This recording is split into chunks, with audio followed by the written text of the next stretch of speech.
전 세계 인구의 단 1%만이 알고 있었던 부와 성공의 비밀. 그런 것이 있다면 누구나 그 비밀을 알고 터득하여 자유롭고 풍요로운 인생을 살고 싶을 것입니다. 그 비밀을 가리켜 보인다는 시크릿이라는 책의 핵심은 끌어당김의 법칙입니다. 시크릿뿐만 아니라 수많은 자기계발서들이 입을 모아 끌어당김의 법칙을 이야기합니다. 끌어당김의 법칙은 아주 간단하지요. 생각과 느낌은 에너지여서 어떤 생각과 느낌을 품고 사느냐에 따라 비슷한 에너지를 끌어들인다는 것입니다. 부자가 되고 싶다면 자신을 이미 부자라고 생각하라. 그러면 결국 부자로 살게 된다.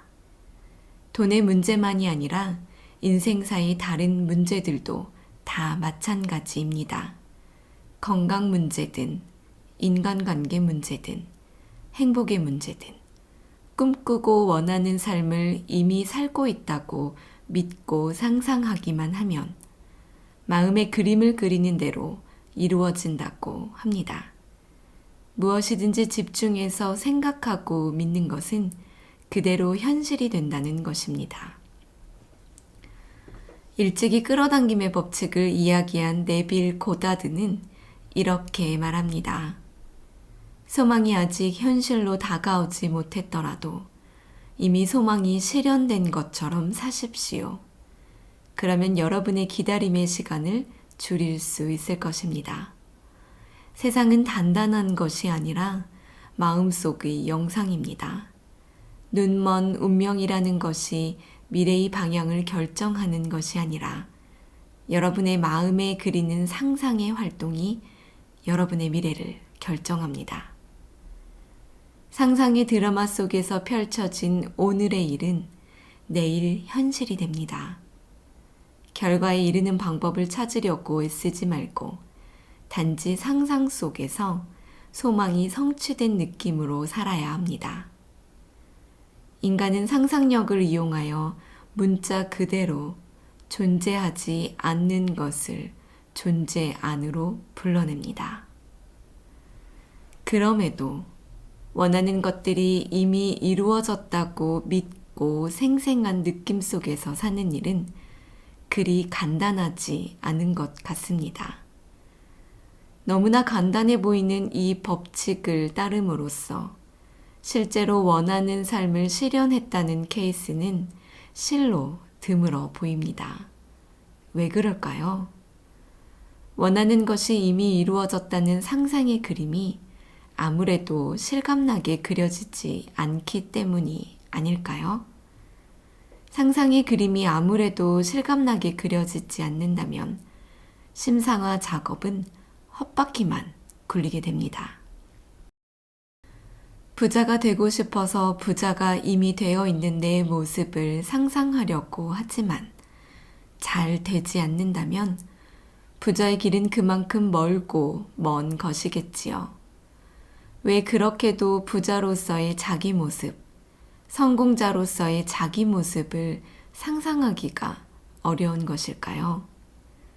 자기 능력을 믿지 못하기 때문에 자신이 부자가 되는 것을 내면 밑바닥에서부터 받아들이지 않고 있는 것이지요. 말하자면 자기를 받아들일 수 있는 그릇이 작기 때문입니다. 자존감이 부족하기 때문입니다.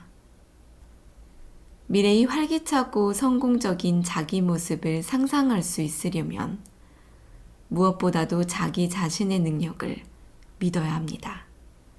누구보다 먼저 자기 자신을 사랑하고 아끼면서 자기를 믿어줄 수 있어야 합니다. 우리가 우리 안의 잠재력을 믿지 못하여 상상의 그림이 제대로 그려지지 않을 때 우리의 꿈은 그림의 떡이요 사막의 나무 심기가 되어버립니다. 아름다운 꽃을 피우고 싶어 하고 실한 열매를 거두고 싶어 하면서도 자신의 뿌리를 알지 못하고 믿지 못하는 꼴입니다. 어떻게 해야 할까요? 미래의 원하는 삶에 대해 상상의 그림이 제대로 그려지지 않는다면 자신의 뿌리부터 살펴보아야 합니다. 뿌리를 알지 못하고 믿지 못한다면 도대체 어떤 꽃과 열매를 기대할 수 있겠습니까? 무엇이 나의 뿌리일까요? 우리는 우리가 생각하는 우리 자신보다 훨씬 더 크고 밝은 존재들입니다. 만나고 헤어지고, 성공하고 실패하고, 돈을 따고 잃고, 높은 지위에 올랐다가 떨어지기도 하면서 울고 웃고 살아가지만 그런 오르내림에 따라 우리의 진정한 가치가 결정되는 것이 결코 아닙니다. 우리는 그런 세상적 가치의 오르내림에도 흔들리지 않는 영원한 가치를 지니고 있습니다. 우리는 몸을 지니고 살아가는 영혼들입니다. 지금 이 순간에도 우리 모두는 그냥 살고 있는 것이 아니라 신비, 곧 신의 비밀을 숨쉬고 있는 존재들입니다. 파나슈 대사이는 말합니다. 누가 나의 피를 돌게 하고 맥박을 뛰게 하는가? 누가 숨을 쉬게 하는가? 누가 이 몸의 80쪽의 세포를 살게 하고 움직이게 하는가? 경외의 시선으로 나 자신을 바라보면서 내 숨소리에만 잠시만 귀를 기울여 보아도 우리는 이 우주를 움직이는 거대한 신비 속에 포함되어 있는 우리 자신을 발견할 수 있다. 별과 별을 어김없이 돌게 하는 그 신비. 아침이면 나팔꽃을 피우고 저녁이면 지게 하는 그 신비가 바로 우리 자신 안에서 숨쉬고 있는 것이다. 그러니 우리가 우리 자신의 가치를 높이기 위해 애써 더 갖다 붙이려고 하는 그것이 설령 성공적으로 달성된다고 해도 우리의 존재 가치를 어떻게 한치라도 더 높일 수 있겠는가? 우리 모두는 3차원의 측량 기계로는 도저히 헤아릴 수 없을 만큼 거대한 신비 자체인 것이다. 바로 지금 이 순간, 당신의 존재 자체보다 당신을 더 가치 있거나 더 좋게 만들어줄 수 있는 것은 없습니다. 당신이 어떤 행위를 한다고 해도, 당신이 그 무엇을 가졌다고 해도, 당신이 어떤 성취를 했든, 당신의 존재 자체를 더 가치 있거나 더 낮게 만들어줄 수는 없습니다. 당신의 존재는 그 자체로 이미 신성이 펼쳐짐이요. 그것으로 충분합니다. 당신은 이미 충분합니다. 당신이라는 존재의 깊이는 너무나 심대합니다. 측량할 수 없을 정도로 강력하고 당신은 그것을 끊임없이 드러내고 있습니다. 온 우주 만물을 떠받치고 있는 신비가 내 존재 또한 떠받치고 있음을 실감할 때 우리는 비로소 영원한 사랑의 샘에 당도한 것입니다.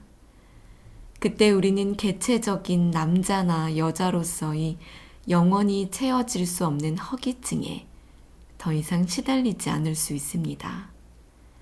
개체적인 자의 살림살이에만 열중해서는 아무리 채워도 채워지지 않는 허기증에 시달릴 수밖에 없습니다.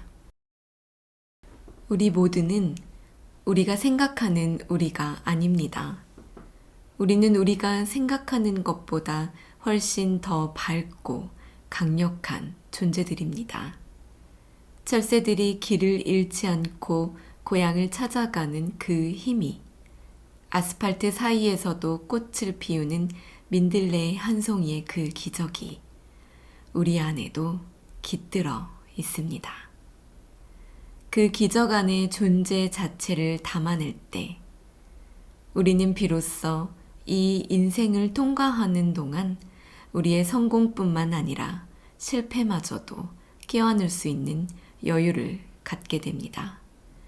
이것이야말로 진정한 자존감입니다. 그 어떤 외부적 환경에도 무너지지 않을 수 있는 자존의 힘입니다.